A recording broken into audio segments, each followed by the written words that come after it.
Um, but I never felt more love from a church and community than we did this last week. And through this, it was hard because I had to, Mariah stayed with Izzy during the time she was there. I had to stay home with Ella, our oldest, and go to work. And the ability to not be there, and I know you guys won't know this, being a dad, it stinks. You can't check a kid, you can't do what a dad does. And this week, God brought me so much closer to Him through that time, saying, you can't be there for her, but I can. And that showed not only just in the situation, but through those who prayed and reached out and then just helped out our family. So I know you guys prayed. I appreciate the video from the 7th and 8th boys that made my night last Wednesday, attributing that. How our prayer works, I had a prayer meeting with a couple guys a couple friends on Tuesday out in the hospital over as even prayed exactly what needed to happen for it to be able to go home Wednesday, because they were saying it's not going to be to the weekend. And we prayed those things. Wednesday morning, get a text from Ryan, we're going home tomorrow. We're coming home today on Wednesday, very next day. So God answers prayers. I learned so much. I'm dependent on God, but I just had to share that with you, say thank you so much. It means more than you can ever imagine the blessing that was. So last week, we'll go with the whole series. Series talking about living a good life. We all want a good life, correct? Wow, that was not very convincing at all. We want to have a good life, correct? Yeah. A little bit more convincing. There we go. All right. And the goal of a good life is to be happy, right? Everything to go well, no issues, no hospital visits, no failing grades, all that stuff. And we talked about last week, living a good life is like living like today matters. If we don't live as if today matters, how can it possibly be a good life? If we don't care about what's going on in our current situation, why are we going to care about the future or anything? We got to care about what's happening right now. So that was last week. This week, we're going to talk about patience. Who here knows about the word patience? Who here loves the word patience? Yeah, like no. We have two people that love the word patience. That's unique. Patience is terrifying, right? I do not like to wait. Does any of you like, I mean, no one likes waiting, do they? If you see something like that new iPhone, we all want the new iPhone. We can't afford the new iPhone, so we have to wait for it. And then by the time we finally get it, the new one's up. We gotta wait for that one. We never catch up. My wife just upgraded to the new iPhone. She's lucky. I still got the 10, but I'm content. But the thing is, we don't like waiting. And I remember when I was growing up, I always wanted to play football. And my mom was like, no, it's too dangerous, you'll get hurt. It's like, Mom, I played every other sport. Football's not going to kill me. She goes, no. And I talked to my dad, and he tried to convince her, and she still said no. So all the way up to my freshman year, she said no. And finally, my freshman year, because the varsity coach came to me in 8th grade and goes, I want you on my team. They're like, hey, the varsity coach at this Class B school wants me to play football for him. It's like, you gotta let me play. Eventually, he goes, yes. There we go. And so I didn't know much about football at this time. I never played, never took practices or anything. I knew nothing. I get the message like, hey, you got spring football coming up. Practices, you gotta get ready to go. I was like, okay. Like, we do these things called two-a-days. I'm like, two-a-days? Like, yeah, you're there from like 8 a.m. to like 5 p.m. doing nothing but football drills. I'm like, oh, good gracious. So you start there, the first like 3 hours is nothing but pure heavy weightlifting. And it's like, oh my goodness. And then it's conditioning after that. Then it's hitting drills after that. And then it's only 10 o'clock. And then you get more conditioning, more weightlifting, more hitting. Then you get like a 1 hour lunch break, and you're just chugging as much water as you can, exhausted. Then you go back, do it for another 5 hours, go home. You get up early, 5 days in a row, 2-a-days. I did this for like 4 weeks straight. I was dead. And the whole entire time I'm thinking, I cannot wait for spring football to end. What did I get myself into? This is terrible. I'm sore. I'm tired. I don't want to do anything when I get home. But I want to do stuff when I get home. It's terrible. And I cannot wait for football to actually start and these to end. And it's like, it was barren. Who here plays football? Have you guys, is that still a thing, 2-a-days or no? Oh, thank goodness. You guys are lucky. Those were terrible. So the next year I thought I'd go to soccer. Well, soccer conditioning is much worse. Like, okay, we're going to start today by running 5 miles nonstop. I'm like, oh, I'm going to die. So, but the point is, I couldn't wait to get past the conditioning phase and the preparation phase to get to the lighter part and finally get to the games. And so just to get an idea of what scenarios could be worse than bad, I actually got, I think, about 3 slides. showing different scenarios. So what I need everybody to do is stand up. And everyone stand up. Stand up. This is not a hard activity. Trust me, it's easy. Just have patience. All right. So we're gonna have two things up there. Once they're both gonna be bad things, right? They're not gonna be fun things. You have to decide which one's worse. So if the picture on this side you think is worse, stand on this side. If you think the picture on this side is worse, stand on this side. Simple enough? All right. Let's see the first slide. We have taking a test or running the mile in gym. Which one's worse? I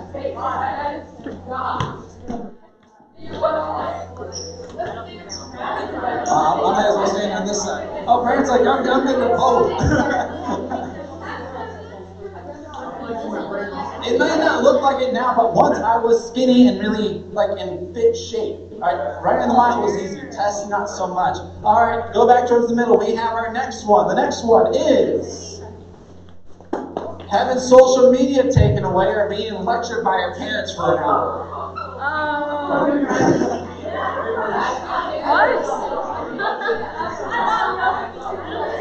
See, the thing is, I'm the parent now, so I don't get my social media taken away. Oh, I don't get lectured. Yeah, I'm on this side. So, all right. And last but not least is our last one: losing the big game or having to wait 3 hours for the ride at the amusement park.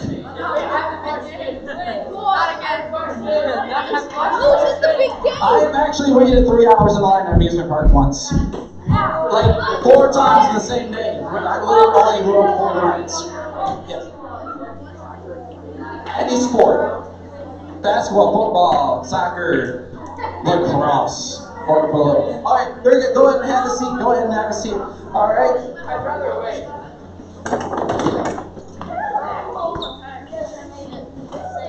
So waiting can be the worst. I mean, it just seems like it takes forever, especially who's been to an amusement park before? Oh yeah. All right, I remember my first time at an amusement park ride. I'm terrified of heights, and we went to Cedar Point when I lived downstate as a youth group, and the first ride we went to is called the Raptor. Oh, no. And then one thing that's special about the Raptor is the track is above your head. And now I'm terrified of heights. So we're sitting there, your feet are dangling straight down. All right. The amount of time I was panicking and worrying, and I was, I think, a freshman at this time.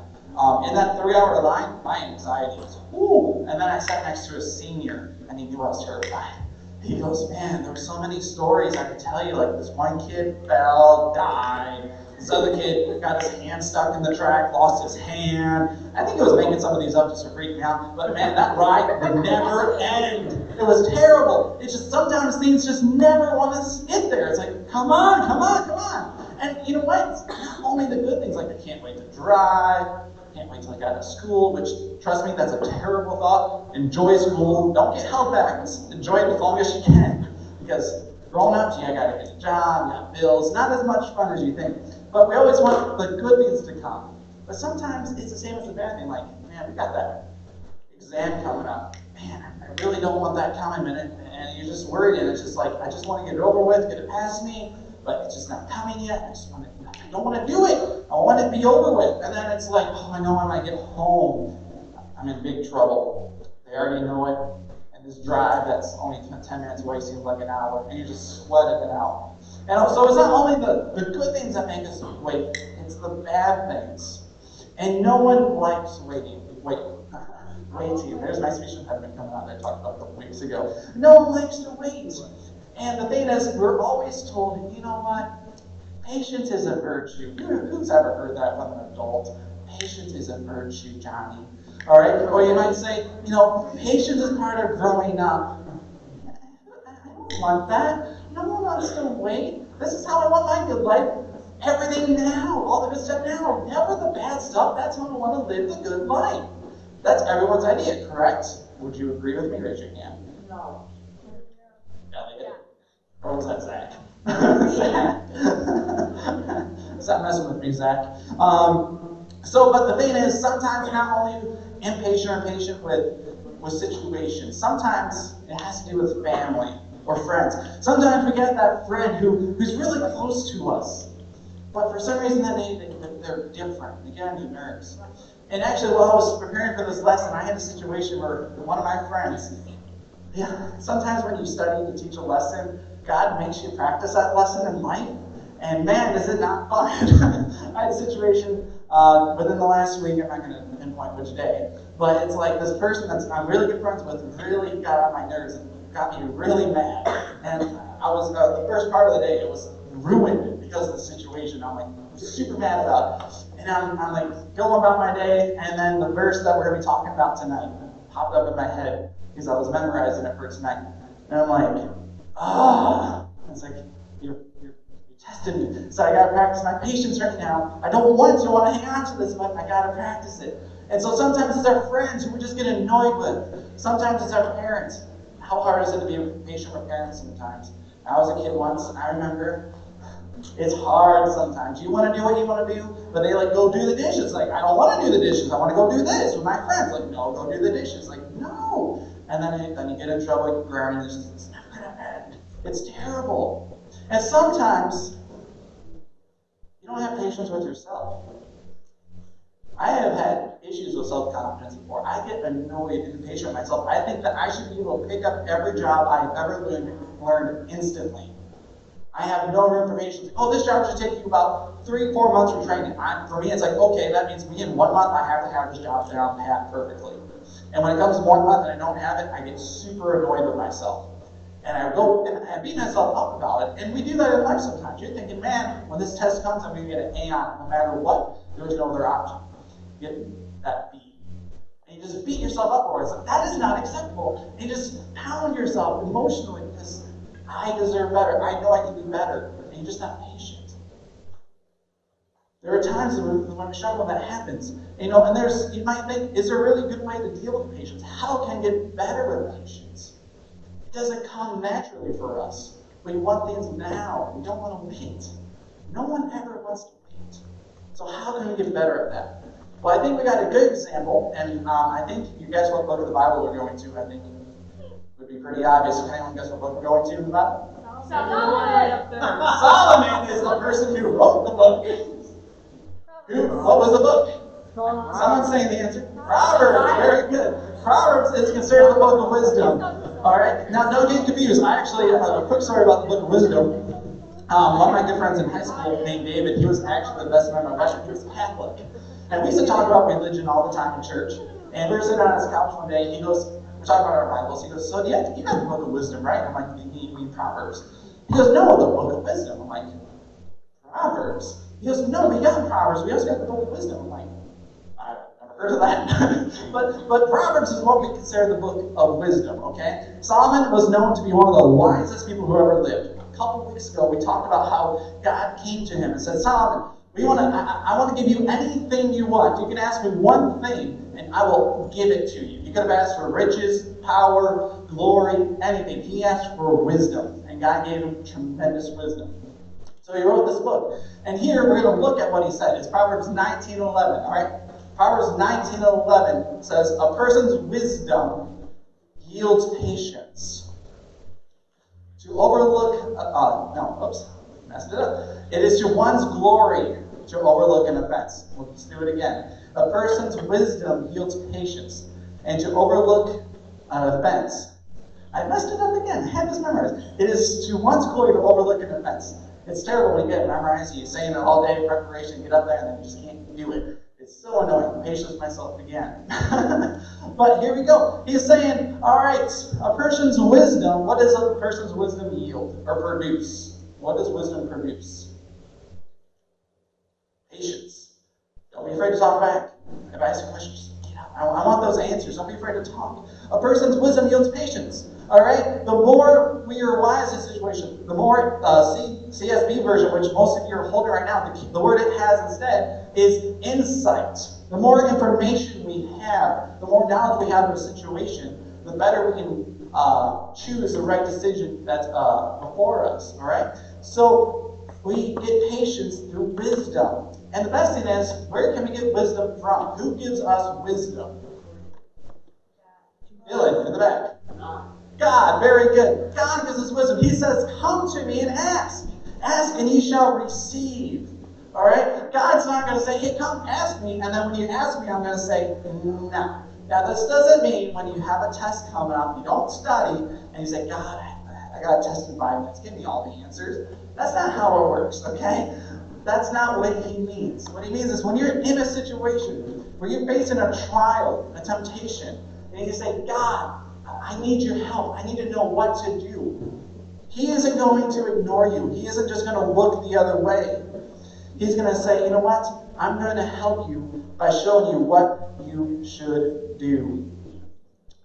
And yes, and when we have patience, it's going to lead to better things. And some of the result of that is looking over some offenses that are done against us, some things that hurt us. Right now, this isn't, I'm going to clarify this. If there's a situation right now where someone is hurting you emotionally, physically, I might say sadly, even sexually, that is not what I'm talking about. Do not overlook that. That is a serious offense, and I pray strongly that if that's the situation in your life right now, you either tell your parents, you tell your youth, your small group leader, you come to Christine, you come to Brandon, you come to myself, get help. That's not what I'm talking about. When it says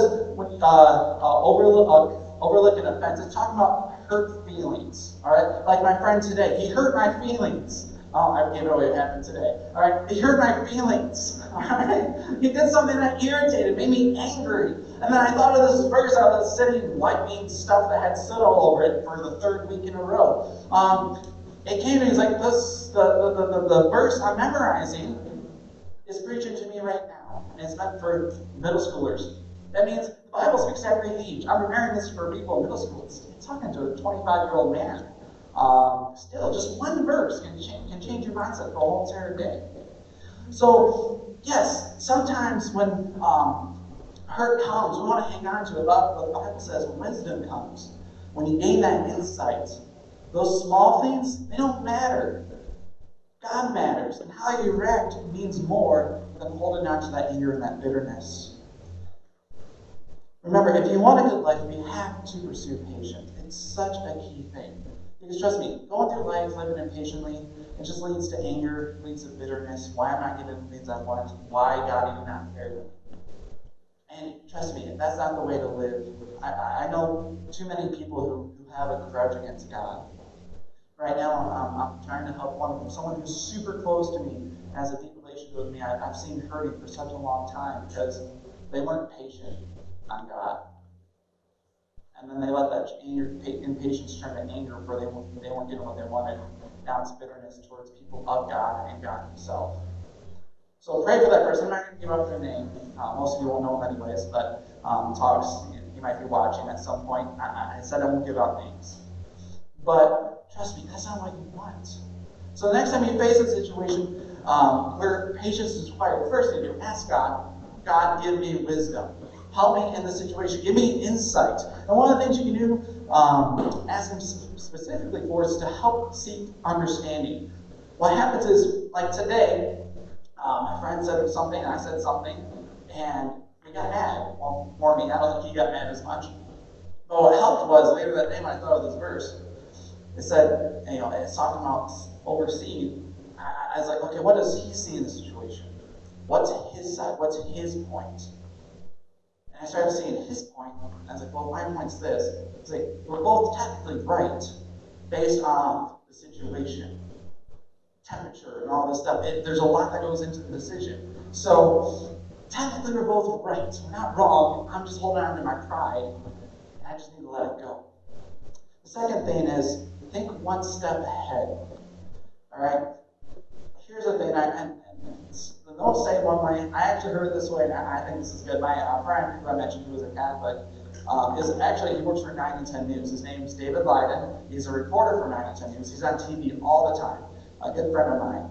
So when I heard this analogy, I always think of David. They're like, okay, the situation in your life right now that's upsetting your life, that's throwing off your day, that's turning your happy emotion to a sad, angry, bitter emotion. Would that make the 6 o'clock news? Oh no, Johnny said I was a meanie head. I want to make the 6 o'clock news. Oh, would this make the 6 o'clock news? Man, someone kicked me in the shin, and I'm so mad because it hurts. That wouldn't make the 6 o'clock news. Now, would someone hurting you physically, abusing you, would that make the 6 o'clock news? Yeah. Yes. Would someone hurting you emotionally, say a teacher, would that make 6 o'clock news or that news broke if they were verbally abusive? Yes. There are certain things that, yes, are a big deal and need to be addressed, but there's some things the Bible says, you know what, they're so minor, instead of wasting your time, your emotions, your anxiety over, use wisdom and overlook it. The Bible says, forgive as you have been forgiven. If we hang on to that, we don't forgive. God's like, it's going to be harder for me to forget you because I gave my son for you. I did the ultimate forgiveness. They did this little tiny thing. You did everything against me to the point where none of us deserve to go to heaven. Every single sin we ever committed automatically disqualifies us from heaven. But he said, I forgave you anyways. I'm giving you the option of salvation. You got to extend your grace to someone else. So tonight, maybe you're not saved. That might be the first step you might need to take. You might need to become a follower of Christ. You might need to accept his forgiveness first in order to even begin the road of learning patience. And if that's you tonight, I pray that you'll seek out one of the small group leaders, Frank or myself, and any one of us will be more than happy to talk to you about it. And if you're already a Christian, tonight, start praying, God, give me wisdom. And trust me, if you pray, he'll give it to you. And that's any situation. If you pray for God to gain something in your life, to learn to be patient, he's going to give you opportunities to learn patience. Lately, I've been doing a devotional called Dangerous Prayers. And in it said, praying for God to make you bold. But be careful, because if God says, you go to God and say, make me bold in my faith, he's going to give you opportunities to be bold. And it's going to be hard. And I did. And actually, since I've been praying that prayer daily, I've had people come to me who haven't talked to me in a while, ask me for advice and witnessing opportunities. And it's like, whoa, this wasn't happening before I started praying. Now I got to be bold. I have no choice. God will put patience into your life. And trust me, it's not the good patience. Patience is hard work, but it's so rewarding if we're praying and we really want to grow in Christ. It's key. It's vital. It's how we have a good life. So as we go to small groups, let's think about this. What's one thing that causes me to have a hard time being patient? Say it one more time. What's one thing that causes me to have a hard time being patient? Let's pray. Lord, thank you so much for your glory. Thank you so much for your grace and mercy in our lives. Thank you just for your love towards us. It's mind-blowing everything you've done for us and how much you love us. And I experienced that so much this last week and a half in my family situation. And Lord, I pray that you will just fill this room with your peace and your mercy tonight. And pray that you be with small group leaders and direct their groups. And pray that you will be with the students during this rest of the week. Let them feel your love and help them to learn to be patient and want to grow with you. We pray these things in your name. Amen. Give Zach a round of applause. He did a good job tonight. We love him, man. Hey, I want to give you guys a challenge before you leave, before you get up, anything like that. We're going to do this every single week, okay? I want to give you guys a challenge. I see sometimes on TikTok or on Instagram, there's like a dance challenge that people are doing. We want to give you a challenge for your faith, something that you can actually take an actual thing that you can do this week when it comes to your faith. And we'll give you one every single week, all right? Here's a challenge for this week. You guys ready? There are people in your life who don't know Jesus, who don't have the hope and love of Jesus in their life. Here's what I want to encourage you to do. One of those dangerous prayers that Zach talked about. I want to encourage you to this. Ready? Make a list. Wait till everyone looks at me. There we go. Make a list of everybody, or at least as many people as you can think of, who are in your life who don't know Jesus. For some of you, that may not be a whole lot of people. For some of you, that might be like your entire school. I don't know. But people that you actually know, that you have a relationship with. Make a list of people in your life who don't know Jesus and ask God to give you an opportunity to talk to just one of them about Jesus. Okay? Between now and next Wednesday, just do that prayer. Like, write the list and pray it. Okay? That's all I'm asking. Because I bet, like Zach said, if you pray that, God might actually give you that. So, what's the challenge? Can someone tell me what the challenge is? Yes, Bella, thank you. Yes. What is it? Something about your faith. You're in the right direction. Anya.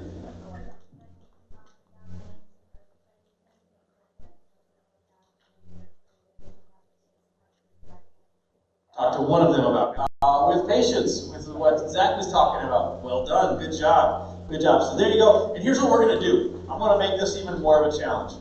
It's not coming yet, but I think it's coming tomorrow or whatever. I have a shadow box, okay? It's like a thick, deep glass box that I'm going to mount on the wall.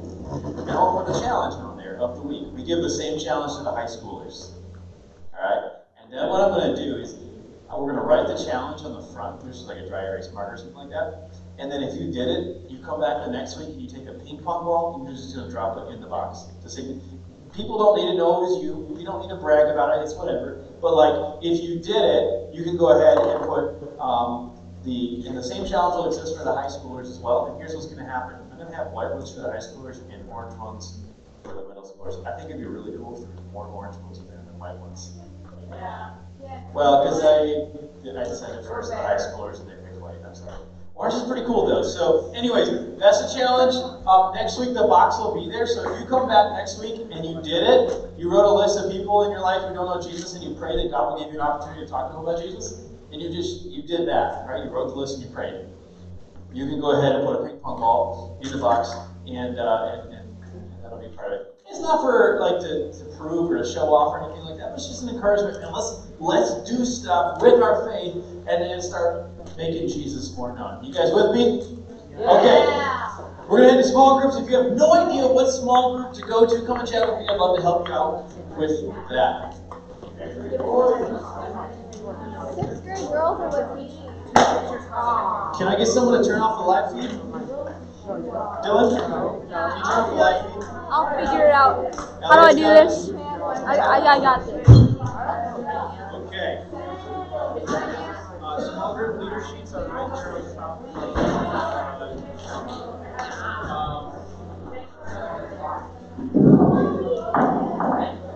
Alrighty, so 6th grade girls, where are you at? There's one. I just got 1, 2, okay. You guys are going to go with honor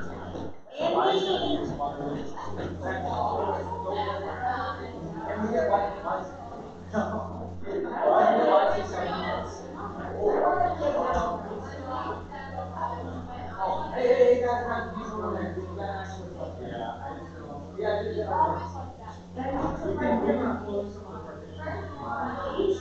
each one of those pictures costs $5 because each there's not much film back here, number 10. Okay, whatever. Then you pay $10 though because each took 2 pictures.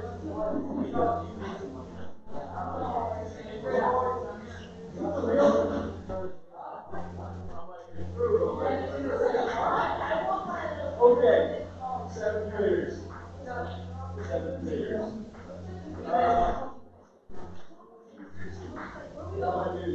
Hey, that boy.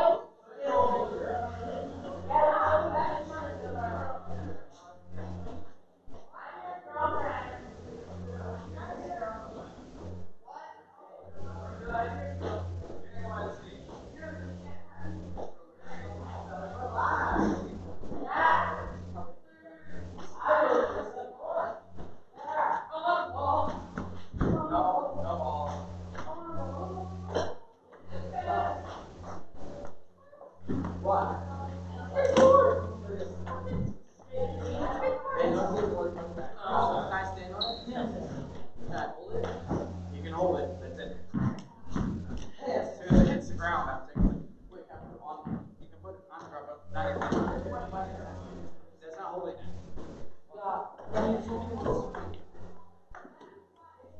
No, I want to play with it. Hold it. I'll put it back. Thank you. I was nice to you, man. Bryce, not Bryce. Andrew, over here. Bruce, Bryce. Louis,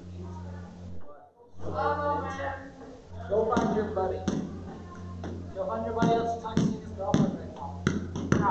No way.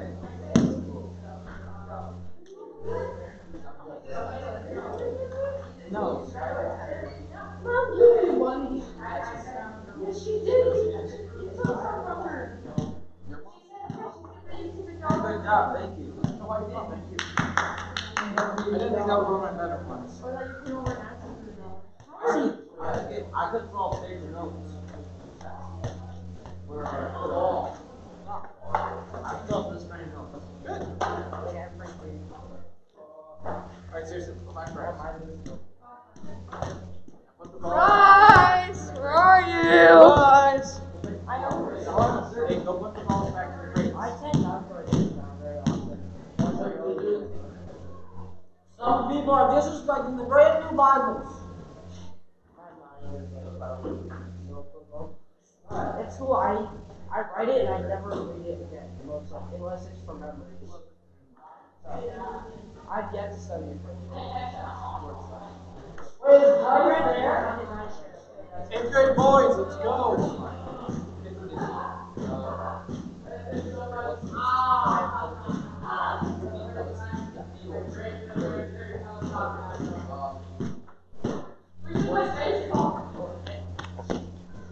Put the ball away.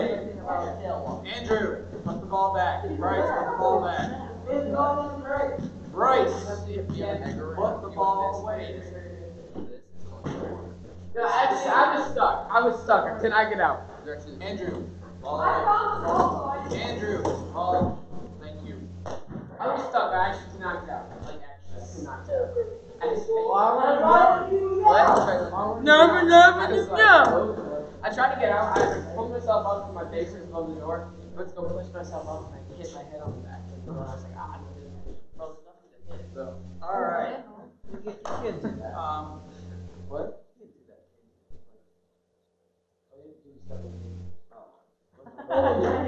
I went like this. You're gonna snap the door off that frame. So that's what happened. So again, I just want to start saying thank you for praying last week. I'm not an emotional person, but I'm an honest person. You know, when I was alone at times last week, I cried a lot. Seeing you kids go through that and holding her, and her not being able to lift up her head, stay awake, hard time breathing, or anything. It's a very humbling and painful experience. And I know most weeks, almost every week, we go through that. But I just want to share a little bit more closely with you guys what I experienced this last week throughout different stages. Because the older you guys are getting, the more you're capable of understanding some of these things better than sixth graders and seventh graders.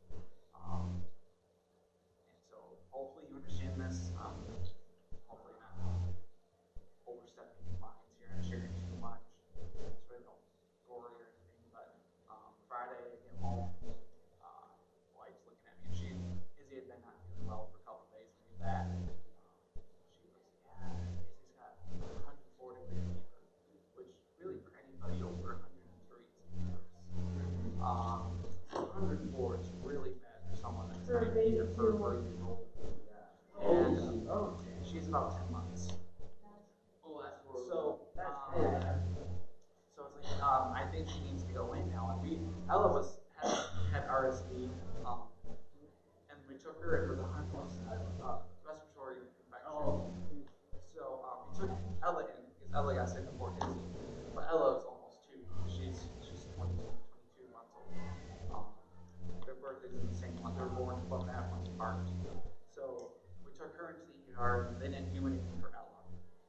So I said, I don't want to take her into because that's another bill we got to pay.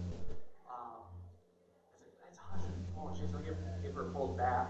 She had lowered it. Lowered it to kind of 103, but still above 103. I said, you got to take her in. And so she called her mom. And she agrees with me. You got to take her. So they took her into the hospital. And Mariah wasn't feeling good either. And I know you're not feeling good, but you're better hospital stuff. You work at the hospital, you know the staff there. I'm not really knowledgeable much in that area. It's like, I'll stay home with Ella, our almost 2-year-old. So they took her in. I got Ella in bed, was, after dinner. I waited and waited. And this is when patients come to practice for the bad things, because that couple of hours and it dragged. And I tried to pass the time.